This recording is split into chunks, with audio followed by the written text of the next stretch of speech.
Hi, my name is Kevin McDonald, and I'm declaring my independence. Independence from what? Why, negative thoughts and energy, of course. Chief among them, hate, division, and fear. You see, I know that we're all one, and together we can solve any problem, save our planet and each other. Please, join me as we come together as one and choose a better way to be. So now, let's begin with my independence report.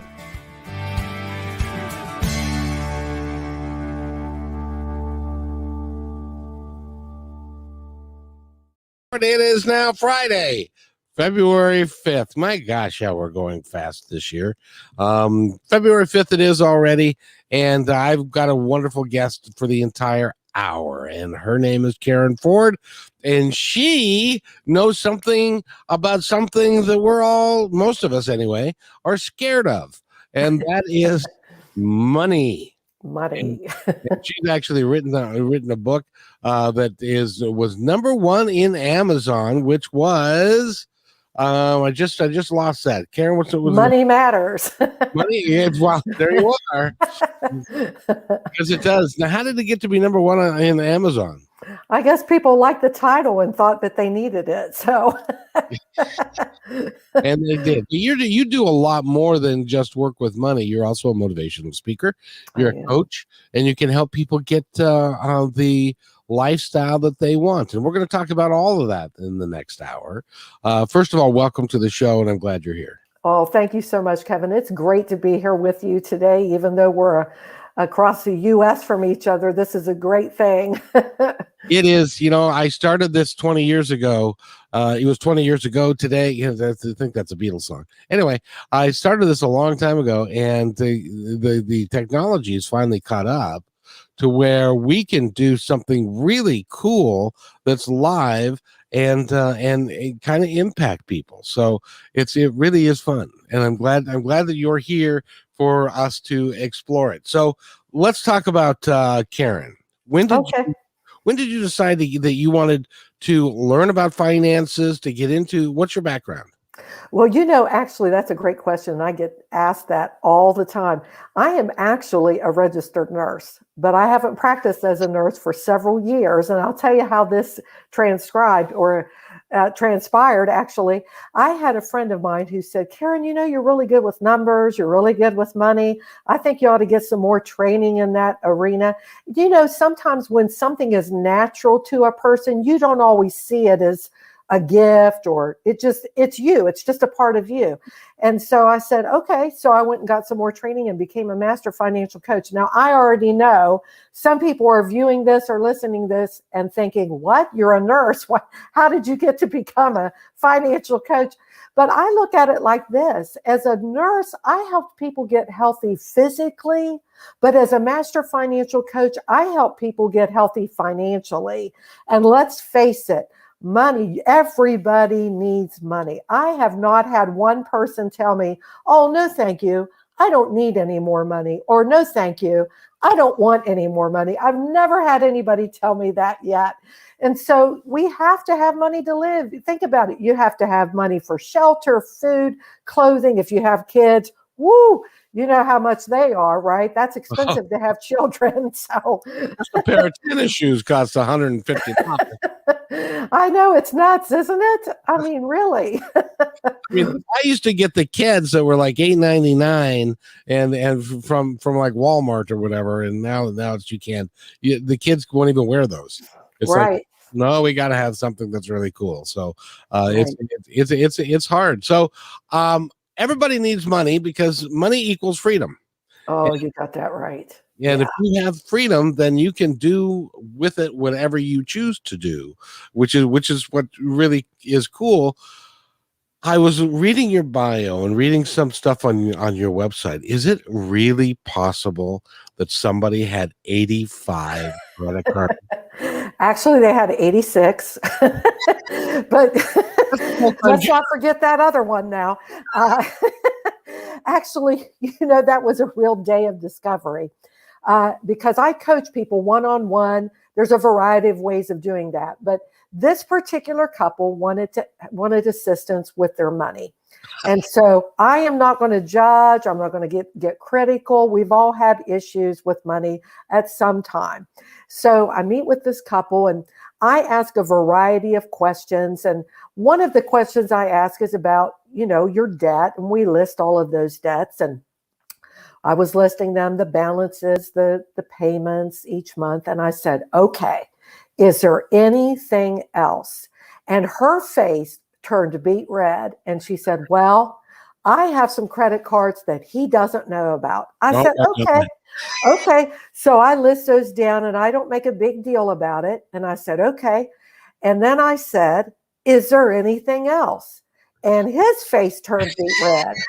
And he said, well, I've got some credit cards she doesn't know about. Now, this is a married couple. And so when we got all the cards on the table, no pun intended, I said, okay, now we could have a major fight right here. We could have World War III right here, but we're not going to do that. You all have been open and honest with each other right now. So what we're going to do is we're going to tackle the debt. And I said, it's not going to do either of you any good to have a bash out, a fight, what have you. Both of you were in the wrong. Both of you hid things from each other. Now it's out in the open. So let's move on with this. But literally every one of those credit cards had a balance on them. 86 credit cards. I know. Isn't that crazy? That's like a full-time job, just getting the approved. How many? Oh my goodness. Literally, you're just shuffling them around, all of these minimum payments. And unfortunately, the interest rates on these cards they had, the lowest interest rate I think they had was 8%, and the highest was 33.3%. And I tell you what, when they made their minimum payments on some of these cards, literally the payment went to just about all interest.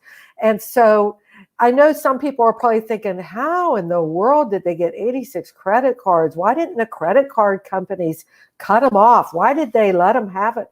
Listen, the credit card companies, there's like a big bullseye on people like that. They're marketing to these people knowing they're probably going to use this credit card. I mean, how many times have you gone into a department store, you get the things that you're buying and you go up to the register and they say, would you like to save 10% off today? All you have to do, there you go. All you have to do is give us a little bit of information and take out a credit card. Well, I don't like taking out credit cards. That's okay. When you get it in the mail, you can cancel it. 99% of the time, when you get that card in the mail, you're not going to cancel it because you're like 90% of the other Americans that are going to say, you know what? I'm not going to use this credit card, but I'm not going to cancel it. I'm going to put it in my wallet just in case there's a emergency, right?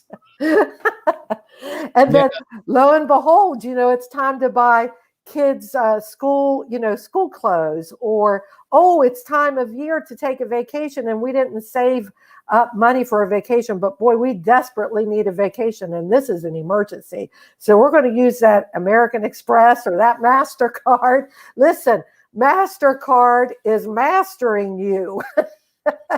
Yes, they are, and they get to do that to you, and because, and then the insidious thing about it is you go, well, I'm going to go ahead and use this credit card, but don't worry, I'm going to pay it off at the end of the month. And then the end of the month comes and something else has come up. And so it's like, well, do I want to spend $300 that I've already spent, but do I want to pay off the credit card with that $300, or do I want the minimum is only $20? Right. That's not. And so it's a dark rabbit hole that you can go down that in some cases you just never get out of. That's true. And you made a good point there. It's a trap because so many people say, you know what, if they don't have any money saved up, and let's say they're driving down the road and or maybe they're getting their car inspected and they need 4 new tires. Otherwise, their car is not going to pass inspection, right? So they're caught between a rock and a hard place, because if you don't have the money to buy the 4 tires outright, but you have to have your car to get to work, then you're kind of between a rock and a hard place, and you end up using that credit card to buy those 4 tires so you can get them on your car so you can get back to work. So it's a cycle and we are able to break the cycle, but so many people don't know how to break that cycle. And can I go ahead and give a few steps right now? You certainly may. Okay. But I've got a major question, several questions to ask you a little bit later, so remind me. But let's go right now. All right. Well, if first of all, to break the cycle of using credit cards for debt, I know this is going to be like a no-brainer statement, and I'm not wanting to insult anyone, but if you want to get rid of credit card debt, you have to stop using those credit cards.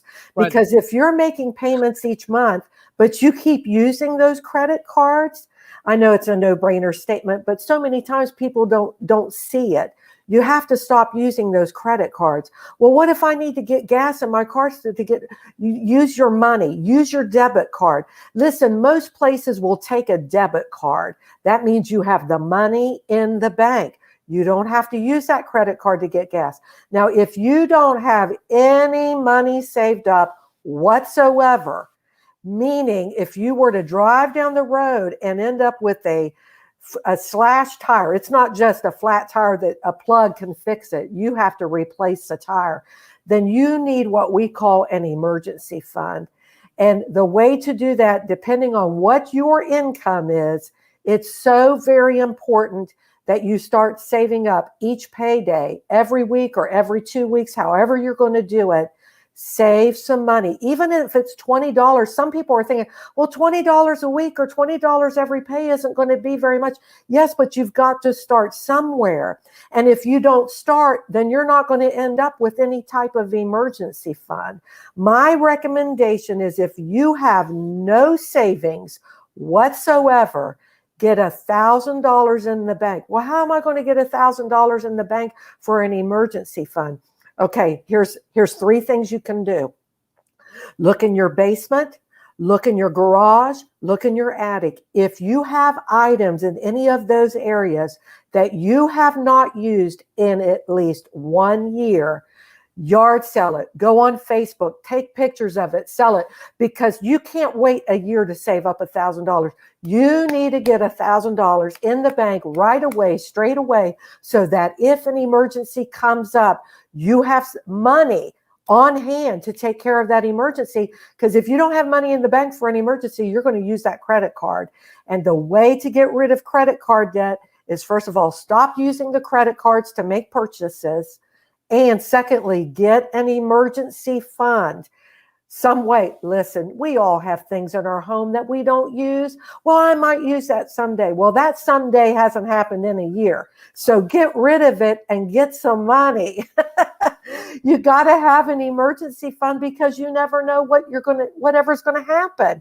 Listen, Grandma used to say, save for a rainy day. Why did she say that? Because she knew one day it's going to rain. One day you're going to go through something. Hey, we're going through a pandemic right now, and a lot of people, I'm not going to shoot arrows at anybody, but this is a wake-up call to everyone. Have we been spending too much money? Have we been frivolous with our money? Have we been going out to eat more than what we should? Do we wish we would have saved up more money before we got laid off or before they cut our hours? And listen, I feel for every person that has lost their job, has been laid off, whatever it is. I am truly sorry. But listen, this is a way that we can change our habits. We can adjust some things. Actually, people don't mind adjusting. They don't like to change. So let me change that word to adjust. Exactly. Right? Oh, well, yeah, and you do have to, and you were talking about if you save, like $20 a week. Well, that's $500. That's $540 a year, right?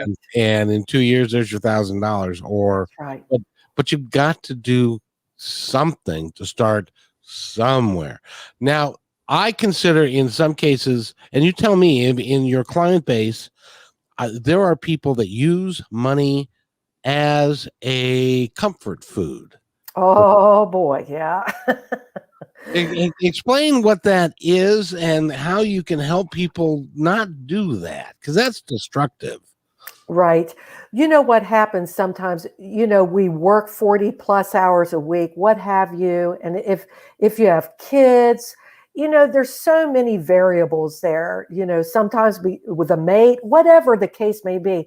And sometimes we have the I deserve it mentality. I've worked all week. I deserve to go out to eat tonight and go to the mall and go shopping and have a little spending spree, shopping spree. Listen, go look at your budget. Listen, let the budget be the bad guy. It's not your mate that is the bad guy. And those who are married, listen, go discuss money. Did you know that the number one reason for divorce in America today is money fights? That should not be. Listen, we married our mate because they're opposite of us. I would not be able to marry somebody just like me. I can't stand me sometimes. Okay. So I wouldn't want to be married to me. So my husband and I are opposites, and one of us is a spender and one of us is a saver. And depending on what day it is, we might change roles. But listen, it's important to talk about money so you can prevent money fights. Instead of going out on $100, $300 shopping spree and coming home and your mate is all upset with you because you kept them in the dark, say, you're not asking permission, you're discussing. Say, you know what? I want to talk to you about our budget this month. Would it be okay? What do you think about me going shopping? And they may say, well, how much you want to spend? Well, can I spend $300? No, you can't spend $300, but I think you could spend $100. Discuss it. That prevents money fights, number one. And number two, my husband and I have what we call we money, he money, she money. Oh, that's a good idea. And we money is the majority of the money that we bring in together, which takes care of our living expenses, utilities, house, putting gas in the car, different things like that, right? Living expenses. But then you can decide, depending on what your income is and depending on your budget, it's going to be $20 a week for he, $20 a week for she, and it needs to be equal. It needs to be equal. Whatever the amount is for he, she needs to be equal. Or it may be $50 a week for he money, she money. Listen, this is what it helps prevent. You might not spend that he money, she money each and every week, every time you get it, right? You might save it up. But this prevents money fights, because if he goes out and decides to buy a new gun or buys whatever it is he's going to buy, or she decides she's going to buy a new handbag, whatever it is, then when they come home, hey, it was my she money, or hey, it was my he money. It prevents money fights. If my husband wants to take his he money and flush it down the toilet, no, I would not like him to do that. But that's he money. So he can spend it on whatever he wants. That helps prevent money fights. But to go back to your original question, sometimes people do emotional spending because they're depressed, right? Or you're busy with the kids and you just need a time away. Maybe you want to go to a spa. Maybe the guy wants to go out and be out with the guys. Whatever it is, you just feel like, hey, I need out. I need to go spend some money. Listen, I have nothing against rewarding yourself for your hard work. We all, you need to have a reward for working 40 plus hours a week. And listen, if you are at home and you're not working outside the home, you're still working, right? Oh, yeah. So you still deserve to have that time away or that little bit of spending, but discuss it. Look at your budget and decide. And if you are single, you're not in a relationship, it's okay to spend money, but what I recommend is have an accountability partner. Now, let me define what an accountability partner is not. If you go to the mall and you have your accountability partner with you and you try on a pair of shoes and you say, what do you think of these? And your accountability partner says, oh, those look fantastic. You ought to get 5 pair. No, no, no, no, no. That is not a good accountability partner. An accountability partner needs to be able to say, you know what? Those shoes look awesome, but I don't think that you can do that this month. Maybe wait till next month. They have to be able, first of all, it has to be somebody that you trust, because you're asking them to hold you accountable. So they kind of have to get up in your finances, and you have to share with them what you're comfortable with. But they have to be able to tell you the truth nicely, okay, nicely, and say, yeah, those look great, but maybe not right now. Let's relook at the budget and see when you can get those. I have close personal relatives. Okay. Excuse me. Absolutely. That he emotionally spends. Okay. He feels like he needs to do this because, and then he'll figure out how to make it work later. And then what happens is, after every cycle of that, it gets farther and farther, deeper and deeper and deeper, until he's to a point where he cries uncle, and then I find out about it, and then we have to take steps to fix it. But how do you teach somebody that does that? Number one, they've got to have the desire to stop doing it. Right. But also, you said the B word. There are lots and lots of people that are scared of the B word, and that's the budget word. How do you build a budget, and how do you make it work? Well, first of all, I tell people, most of the time when people hear the word budget, they do this, no, right? So I say, listen, the word budget is not a 4-letter word, okay? First of all, it's 6 letters, okay? Exactly. And a budget can be your friend. Here's a good definition of what a budget is. A budget is you telling your money what you want it to do instead of wondering where it went. A budget, you're in the driver's seat when you have a budget. When you don't have a budget, you're not in control. How many times have all of us have had money in our wallet, and if you don't have a budget, at the end of the week, you look in your wallet and you say, hey, what happened to all that money that was in my wallet? Here's another way I know if people budget or not. I got my W-2 in the mail. Oh my gosh, what happened to all that money that I made? 9 times out of 10, you're not budgeting, because a person who budgets knows exactly where it's going.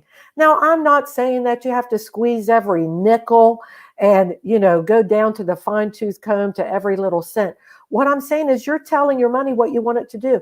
A quick and easy way of setting up a budget is list all of your expenses, whether it's rent or mortgage payment, car payment, gas in the car, utilities, food, all of it, credit cards, all of it, list it all on a piece of paper or Excel sheet.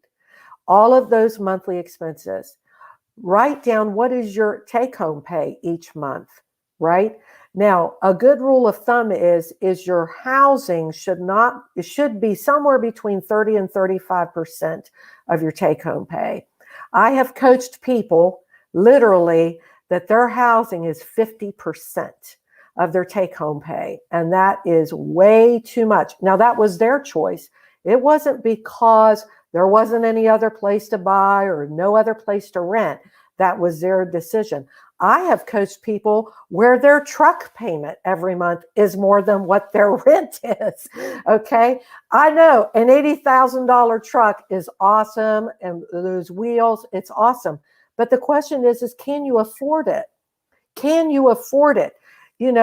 Look at that. Look at what your monthly expenses are. Am I telling you to sell your truck? No, but if you can't afford it, you may have to downsize that truck until you can. Some people eat out a lot. I am not against eating out by any means, but how much are you spending on food every month? Listen, I coached a couple one time, a young couple. Both of them had great jobs. She was a nurse. He had a great job, and they had a little 3-year-old. And I was coaching them, my first session with them. And one of the questions I asked was, okay, do you do meal planning? How much do you spend on groceries each week? And they both had the deer in the headlight look. Literally, they were like that. And I said, okay, do you not meal plan? No. Okay, well, how often do you go to the grocery store? Every 2 or 3 days, we pick up what we need. How much does that cost you? And I go through a series of questions. They both, bought their lunch in the cafeteria at work every day that they worked. They ate out twice a week.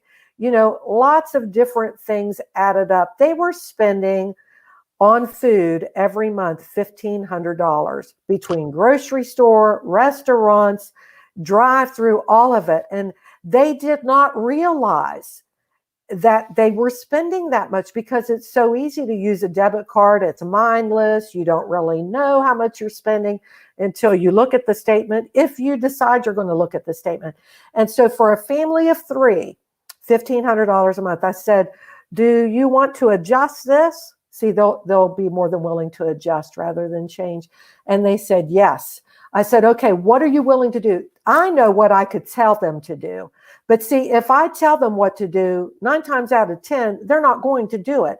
But if they come up with the idea, then chances are they're going to stick with it. So they decided they were going to brown bag their lunch every day, except on Fridays. They would eat in the cafeteria. They would go not eating out in a restaurant twice a week, but once a month as a treat, right?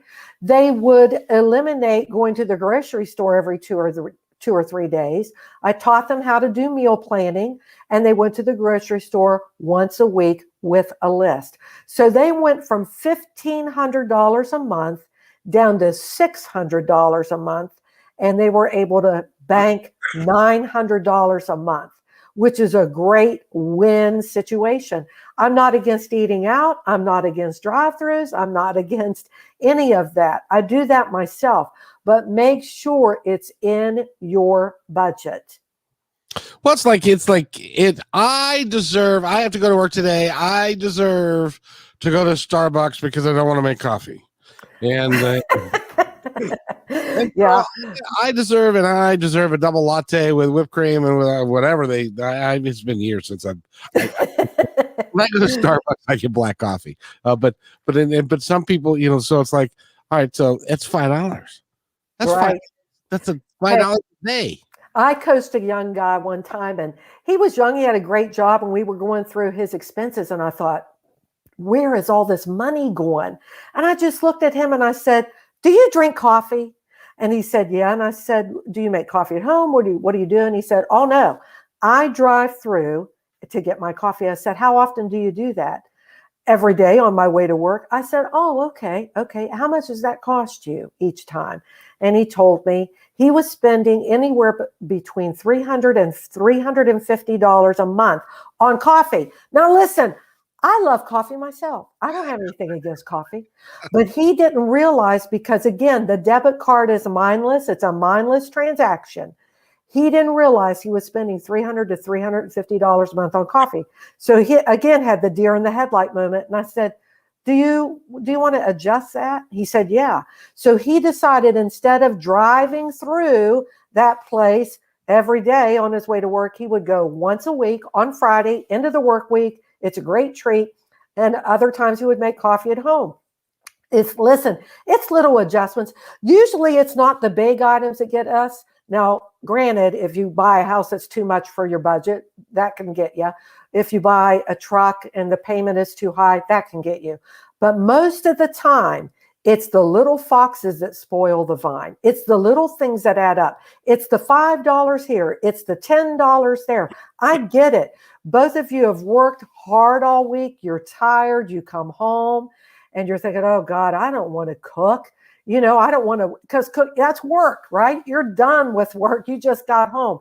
Here's some great tips. First of all, if you have children and it's age appropriate, I am one of 7 children.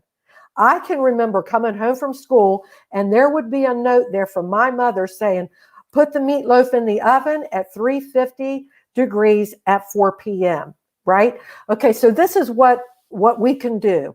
Take a Friday after you get home from work, or a Saturday, take 2 hours.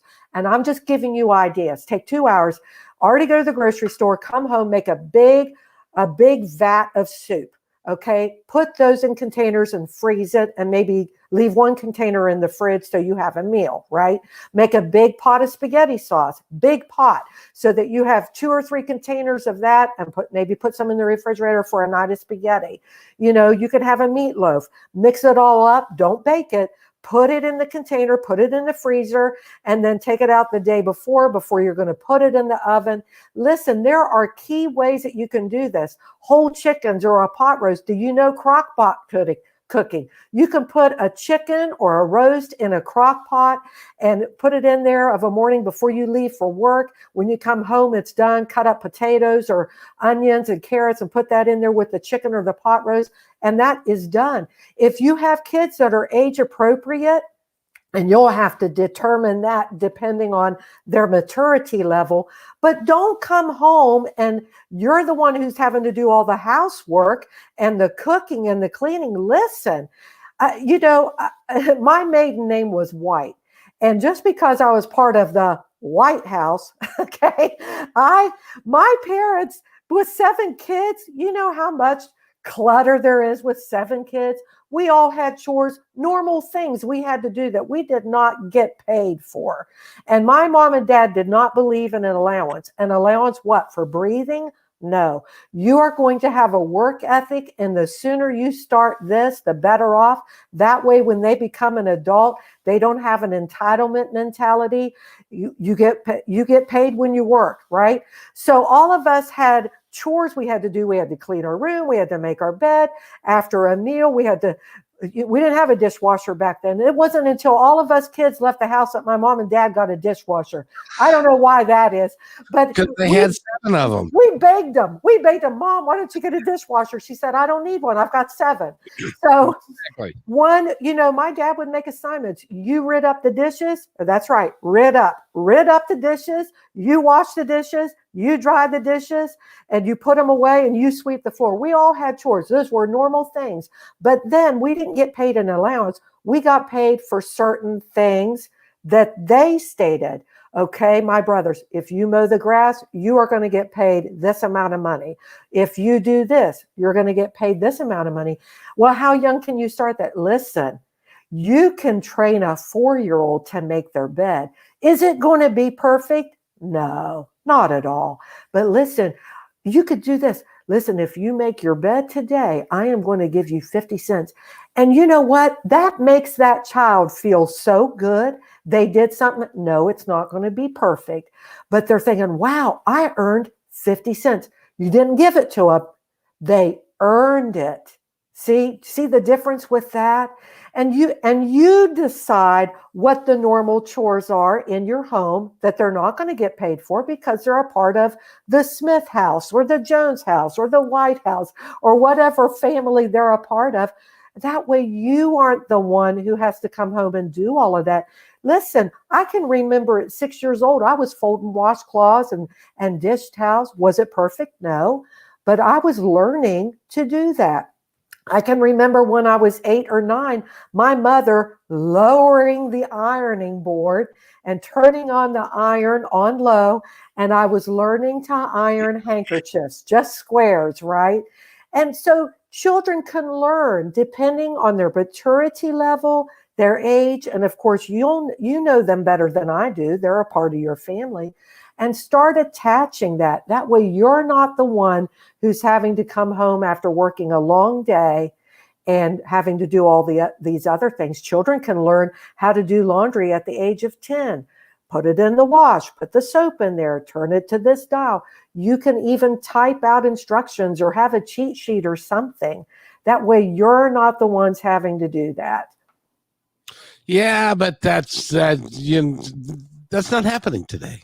Well, I know it's not happening, but if you're not the one, if you're a parent and you have children and you don't want to be the one who's constantly coming home and having to do all of these things, then start implementing some of these things to your children. Now, some parents will say, well, they're not going to do that because they have schoolwork. I'm not going to make them do that. I'm not a counselor. I'm just going to say you may be doing your children a very great disservice, because when they're 18 and they go off to college or they attempt to live out on their own, are they going to know how to cook? Are they going to know how to properly clean? Are they going to know what it's like to earn money on a job? I'm not saying that you have to do it, but it might be a good idea. And that way, they're already ahead of the game. It's going to give them a win under their belt, because now they're using their time wisely. They're learning how to use their time. There's so many things. It'll give them a good, good self-esteem. They feel good about themselves. Don't let them come home and get on those video games or on their phone for hours on end without lifting a finger in the home that you provide for them, that you pay for them, and you're the one putting the food on the table. Help them learn and grow into becoming mature, responsible human beings, so that when they do reach adulthood, they don't have an entitlement mentality or have a shock. I mean, so many people, when they're 18, now they're thrown into the workforce and college. They have no idea how to do laundry. They don't know how to budget money. They don't know that when their boss tells them to do something, that they're supposed to do it. I'm just saying, it's a good idea. If you're a parent and maybe you've never done that, start implementing a little bit. It'll be a win for you, so that you're not the one doing all of it, and it'll actually give your children a win as well. Well, I was when you were talking about putting meatloaf together and spaghetti. And stuff, I was like, well, that could be something that the parent could learn and then teach the children, because the young kids today, that I call young kids, they're in their 20s and 30s, and they've got the toddlers and stuff. They didn't learn how to cook either. Right. That's so very true. Hey, one of the common denominators when I coach people, and I've coached people from the age of 18 all the way up to 75 years old. And one common theme is this: I never was taught how to budget. Now, listen, I'm not going to shoot anybody in the foot over that or condemn you or try to make you feel bad. You know what my response is? Wow, I'm sorry that no one taught you that. I'm going to teach you how to budget. I'm going to teach you how to properly budget. I don't care if they're 18, 35, 50, or 75. It's never too late to learn. And if you didn't learn how to budget, I've talked with widows that their husbands, passed away, and they never taught their wives, or the wives were kind of in the dark about the money. And that's the way it worked at times in certain marriages. And so I'm not going to put the husband under the bus because he never had her a part of that. But listen, you're never too young or too old to learn how to budget. And I'm certainly not here to condemn anybody. I want to see people win with money. And, that's part of my goal, is to help you win with money. Well, and what you say is so true. I really honestly think that handling money is, number one, it's a skill. Yes, number two, it's something that you really need to work on. It's like if you like to play tennis and you have a crappy backhand, you've got to learn how to do the backhand, or you're never going to be any good at tennis.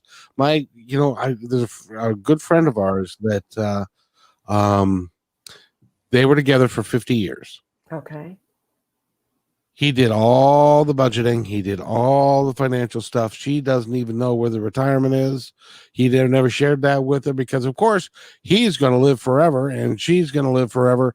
Well, COVID took him. Oh, I'm sorry.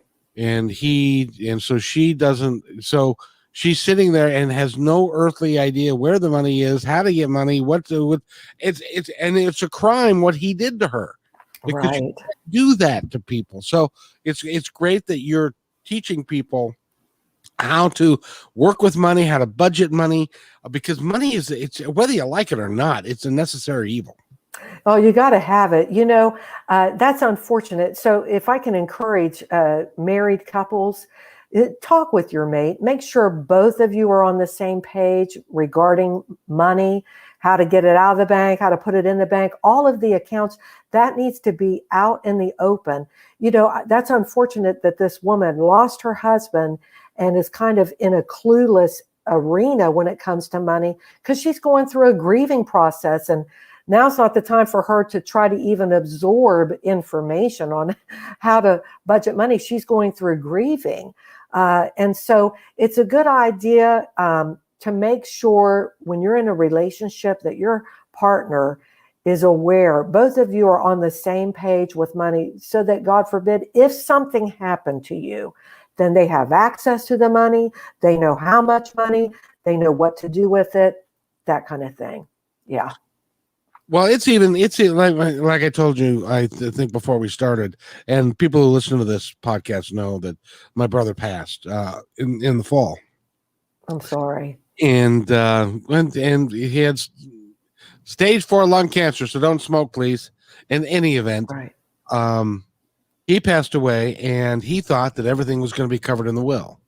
Well, the financial, so that that's not true at all, and so he didn't He didn't learn enough. Now, do you teach people how to work with money as far as the instruments that they have and what they are and how to manage them and to do all that sort of thing?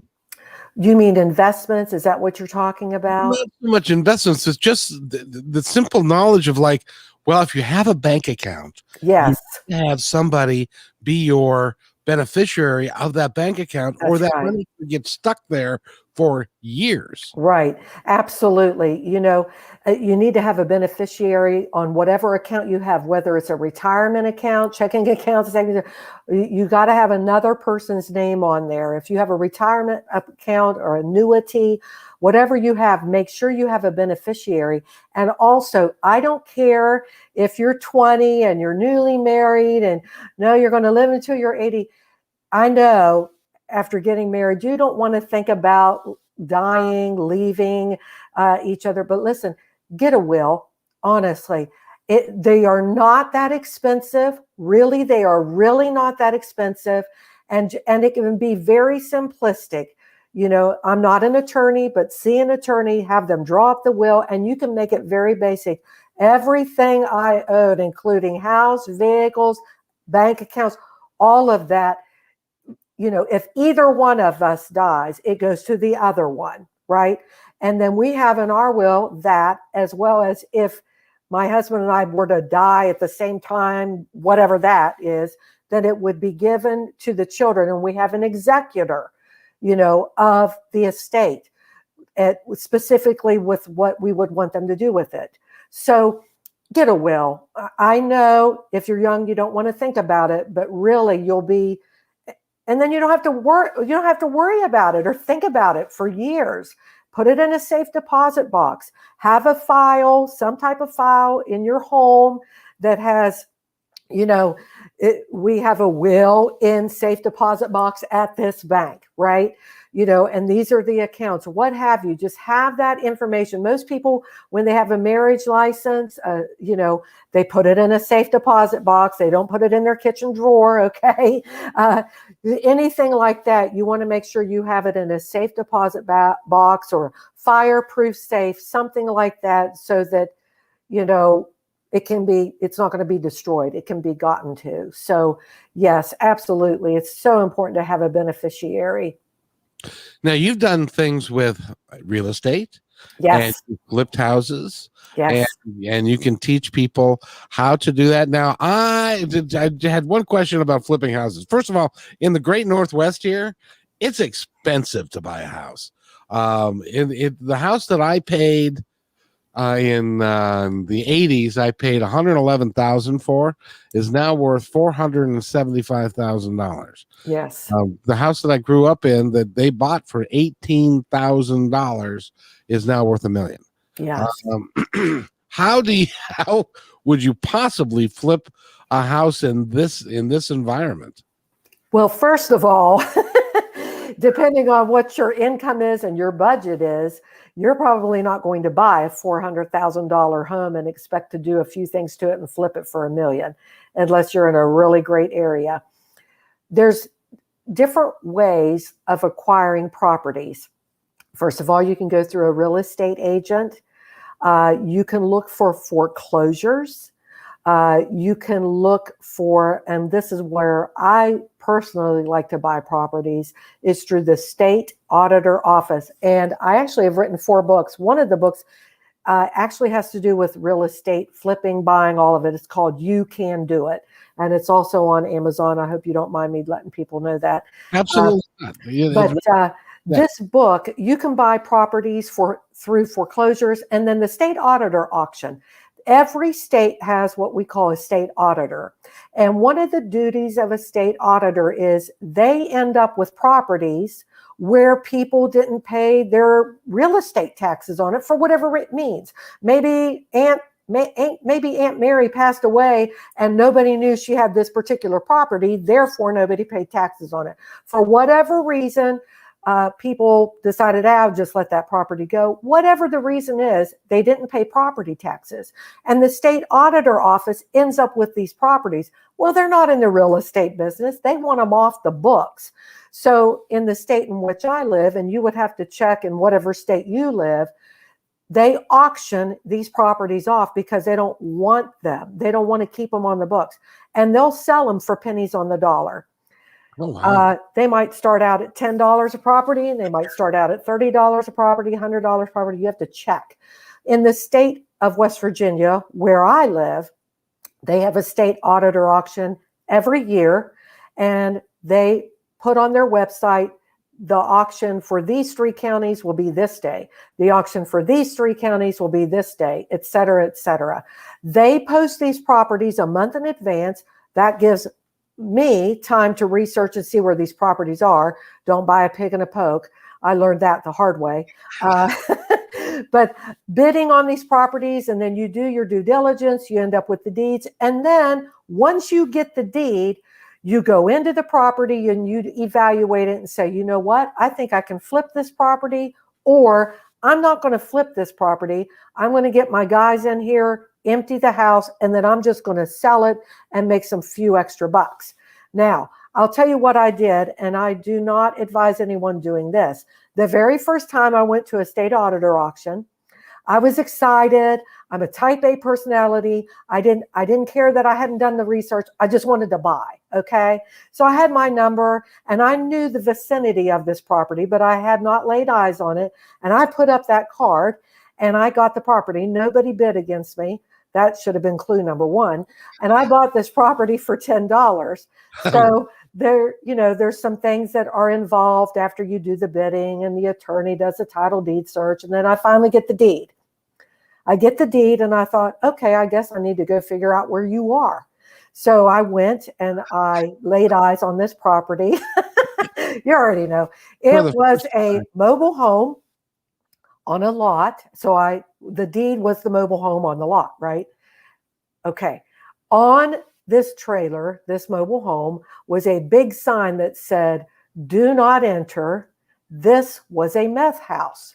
And it had a big padlock on it. And I thought, okay, what am I going to do about this? So what I did, I thought, okay, somebody will buy it. I advertised it on Facebook yard sale sites, and I was completely honest. I posted a screenshot of where it was, what it was, and I put on there, this was a meth house. This has to be removed, but you are buying it on this lot, but it is uninhabitable. And I advertised it, and within 2 weeks, I sold it, and I made money. So I do not advise anyone doing that. Do your due diligence, find out where these locations are, what the properties look like, and then do your bidding. But that's a great way to buy properties. We've done all of the above. We have bought properties and then just sold them and didn't do anything with them, just like that mobile home. Then we've bought properties that we just emptied out and sold them and made money for someone else to flip. And then we've bought properties and we did the flipping ourselves. So there's a wide array of ways of purchasing properties and making money. Now, if you decide you're going to buy a property to flip, this is what you don't do. You have to look at the neighborhood. look at the neighborhood. And if you see a house that's, I'm just going to throw out a number, for sale for $100,000, and you want to flip it, but all the other houses in the neighborhood are selling for $100,000. The chances of you buying this house for $100,000, putting 50 grand in it and selling it for 300 is slim to none. Why? Because all the other houses in the neighborhood are only selling for $100,000. So if you look at this same neighborhood and there is a foreclosure, and this foreclosure is selling for $40,000, and all the other houses in the neighborhood are selling for $150,000, and it's structurally sound, you have to go in and look at it, and you buy, then I say, okay, probably buy that for $40,000, depending on what it needs, structurally sound. Okay, I don't buy properties that have foundation issues. That's me. If it just needs some new windows, a roof, new kitchen, bathroom, some paint, whatever. Let's say you buy it for $40,000, you put $40,000 in it, you got $80,000 in the game, put it on the market for $150,000. But you have to evaluate what the house needs. And are you going to do the elbow? Are you going to be the worker? Or are you going to hire someone? You have to decide, because I'm telling you, labor is expensive. Yes, it is. Make sure that you're thinking, really, it might be a good idea if your little worker bees go in with you, or you go in and you decide what it needs. Then you take your worker bee, your contractor in there and say, this is what I want done. How much are you going to charge me? Now, the contractor that we have, we say, we're buying all the materials. You tell us how much you're going to charge us for the labor. Because I already know how much the materials are going to be, because I'm going to buy them. I already know. So now I can really evaluate that really well. Well, you know, the newest thing that's happening in our neck of the woods, especially like in West Seattle, which is a bedroom community of Seattle. It's very pretty, and it's on a hill, and you can overlook Puget Sound, or you can overlook downtown Seattle and stuff. And but some of the houses there are 50, 60, 70 years old, and they might be a 3-bedroom, 1-bath rambler, that sort of thing. What people are doing now is they're buying the property and the house for $450,000 to $700,000. They're tearing down the house and building a huge house there and selling it for $2.5 million. Okay. Well, they're making their, if they're able to sell it for that, that's awesome. If they're getting the money for it, or is it going to sit there a while? So you have to know what you're doing, and you really do have to know what you're doing. Do you offer coaching in that? If somebody I do. You? Yeah. I do. Mm-hmm. Well, that's good, because I know somebody who knows somebody. I know. Right. What they did is they got the big dollars in their eyes and said, right, we can buy this for $300,000, we can sell it for $500,000, and we'll put $50,000 into it, and so we'll split $150,000 and we'll make $75,000 each. No, right. They ended up under budgeting, overspending, and they overvalued what the house was worth. Right. So instead of that 150, it turned into, they were lucky to get rid of it at break even. You've got to look at the comps in the area. If all of the houses, the house that you're looking at, whether it's a foreclosure, whatever the case may be, and you're thinking you're going to flip it, you have to look at the comps in the neighborhood, because if they're only selling for X amount of money, you can't go in with,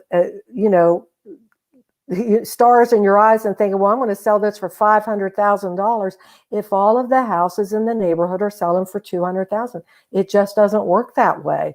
You've got to look at the comps. Now, what you're describing there, where they're dumping a lot of money and building new places and, getting $2.5 million, there must be some kind of market for that particular area where people are willing to pay that money. But if we're looking at neighborhoods where, the houses are, they're selling for 200,000. You're probably not going to flip a house for 500,000. So you've got to really know what you're doing. By the way, ladies and gentlemen, we've been talking with Karen Ford. She is an author. She's written several books on financial stuff. She's also a nurse. Who knew? If you'd have told me that when we first started, you're a nurse in a financial guru. So, but you have a website. I do. It is KarenFord.org. Very easy. KarenFord.org. Go there, and she's got all kinds of information, and you can also hire her as a coach. She can help you build a budget so that you can start saving money, because I'll tell you, recently I had the opportunity to sit down with my son, who was he needed a truck. He had a Jeep, and he wanted to get out of the Jeep and get into a truck. Well, the financial folks weren't willing to work with him very much because of it. One was upside down and and but he really wanted the truck. But and the guy said no. Well, it's going to cost $12,000, and we got up and we started to get up and. Because my son said, well, I can't make it work. The interest rate's going to be too high, and I just can't get it. And I looked across the table at the guy, and I hope that everybody who's listening to this at one point or another is able to say, sir, how about if I give you cash? Will you give me a break? Will you cut the? And he was like half standing up. And it was like ding, it was like, and he sat back down, and then we finished the transaction. But I hope, and it's because I manage my money well. That's and right. I've been able to use that and to put it away, and so that you can do that rather than be at the mercy of the people, of the interest rate, and telling you what you cannot and cannot have, you can and cannot have. Save your money. That's and right. So when somebody says, oh, you got cash? You got like real money? That's right. He said, are you serious? so it makes you feel good. That's Karen right. Ford has been our guest. By the way, I always like to do this for people before we leave the podcast. What would you like if you could tell our audience one thing from your heart? What would it be? It doesn't matter what your financial situation is. It doesn't matter how much debt you have. If you got into debt, you can get out of debt, and there is hope for every person's situation. That's beautiful. And you can call Karen, and she can help you get through the budgeting process and to figure out without any judgment, because right. I can't believe that you sat there when talking about 86 credit cards and they didn't, and you didn't like start laughing or something. No. No. I just can't, especially when they didn't. My brother, that happened to my brother when he was younger, that he was married to somebody who hid credit cards. Oh boy. And ran up like a $20,000 debt that he didn't know about. Yeah. That was his own fault, because he could have gone to the mailbox occasionally. That would have been probably right. So That's anyway, really unfortunate. yes, it is. We've been talking with Karen Ford. Your email address is, I'm sorry, your website again is KarenFord.org. It's been a pleasure having you today. It's been great fun. My pleasure. I've enjoyed it. I'm glad. So thank you, everybody. And coming up in a little while, we've got another podcast in a couple hours, in a half hour. So stay tuned for that. And Karen Ford, thank you so much for being on the show today. Thank you. My pleasure.